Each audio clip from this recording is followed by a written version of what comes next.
To my father. No one can mess with me when I'm in my bullfighting hat. These are my father's words spoken to me on the last full day we spent together. I just come back from Bilbao in Spain, where I was attending a conference. And I came back with a hat, an authentic Spanish hat that they wear during bullfighting competitions there. So when I gave him the hat, I put it on his head, and he immediately said to me, "I feel like a bullfighter already." And then he went on to say, "Nobody can mess with me when I'm in my bullfighting hat." That was the Chebukati you knew, and that was the Chebukati the world knew. A man you couldn't mess with. But through my eyes and through the eyes of the family members seated here, you will see him as simply the best father, husband, brother that you could ever have. It is said that if you think Chebukati is tough and doesn't smile, then you don't know Chebukati. In my formative years, my father instilled in me a sense of responsibilities. While growing up in Nyali together, in Mombasa, he entrusted me with the responsibility of managing staff salaries and other procurement matters. Each month I would prepare a budget, present it to him for approval, collect the funds, disburse the funds, and ensure that everybody appended their signature to confirm receipt of the funds. To him, it wasn't just about the arithmetic. It was about the understanding of the value of labor and the dignity of fairness. These skills would later prove invaluable in my career. And this was my dad, the nurturer. On to high school, and it was just the two of us in Mombasa in a large 6-bedroom mansion. The rest of the family had since moved to Nairobi, but my dad had stayed behind to allow me to complete my studies. It was a special chapter in our lives, and we settled into a routine. Takeout became our staple. Monday tulikuwa tunakula mabakio ya Sunday. Tuesday tunakula terrific Tuesday pizza, the one that comes on offer. Wednesday, there was tikka at the golf club. We would go and do takeout there. Eventually, we realized that this is unsustainable, and we decided to teach ourselves how to cook. He would occasionally bring back mudfish from South Coast, where he had a client, and I would experiment to try and make this fish taste nice.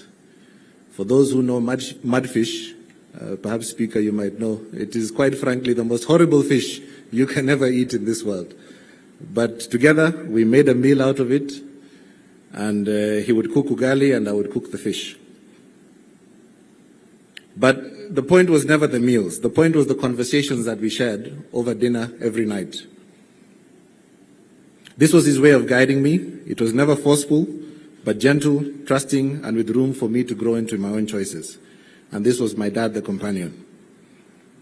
Driving was another bond we shared. It started in Mombasa, where I often chauffeured him to his meetings. And over time, I became the designated family driver, much to the displeasure of my two older siblings seated here. Together, we traveled thousands of kilometers, Mombasa to Nairobi, Kitale, Njoro, and the Great Rift Valley. He was always in the passenger seat, guiding me with his steady voice. Of course, the road trips weren't without their hiccups. Whenever I hit a pothole too hard or took a turn too fast, my mother would grumble from the back seat, but he would always defend me and say, "Leave him alone.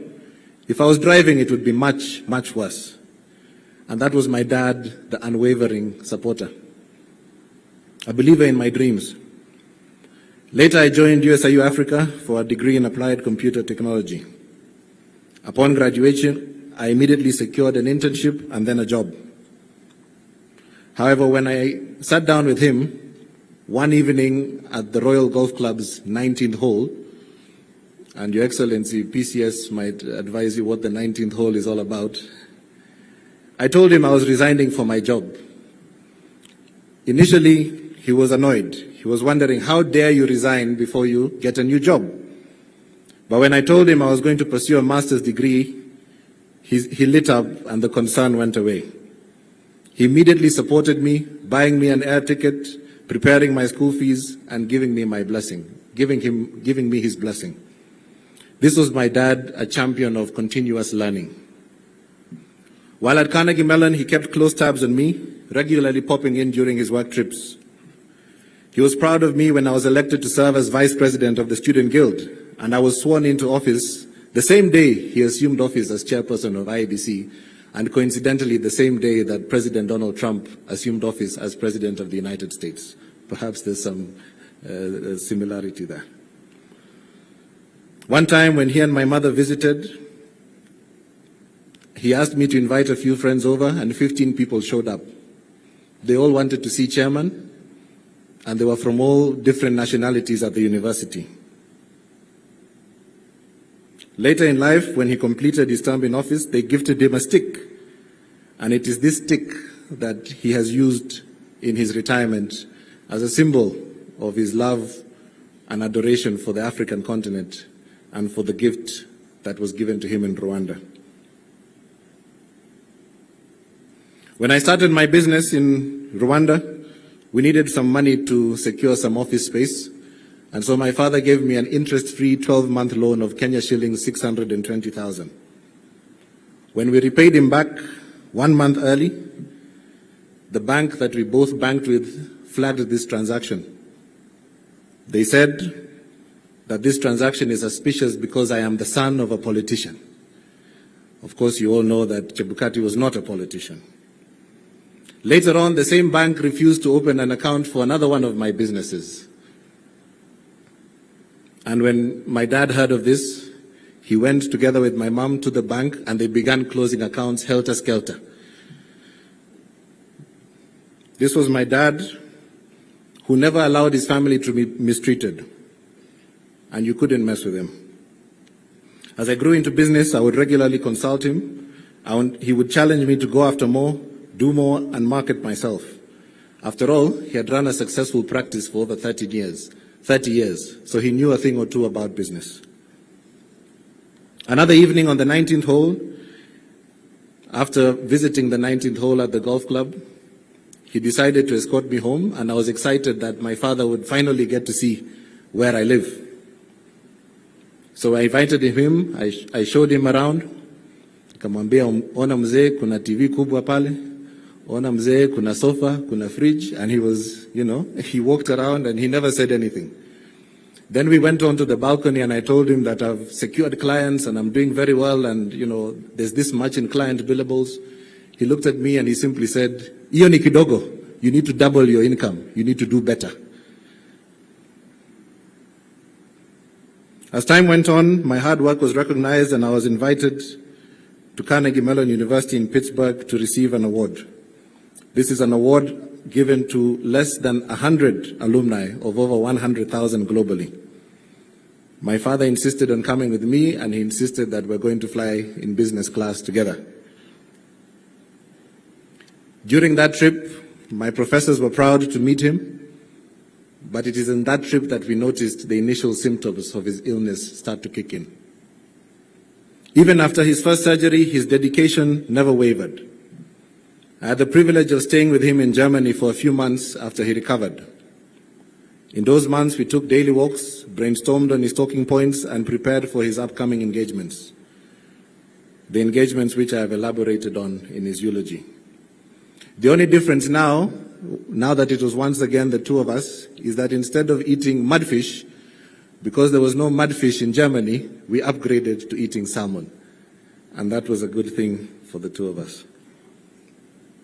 When we left Germany, I had the privilege of traveling with him across the world for him to deliver his addresses. We were in Ivory Coast, we were in Cape Town, and I also helped him prepare for his presentation in Lisbon, Portugal. Whenever we traveled, the reception we received was nothing short of statesmanlike. Despite his condition, he prepared for all these presentations and he delivered them with poise. He never needed talking points because he was speaking from his lived experience. In his final days, my father was surrounded by love and peace.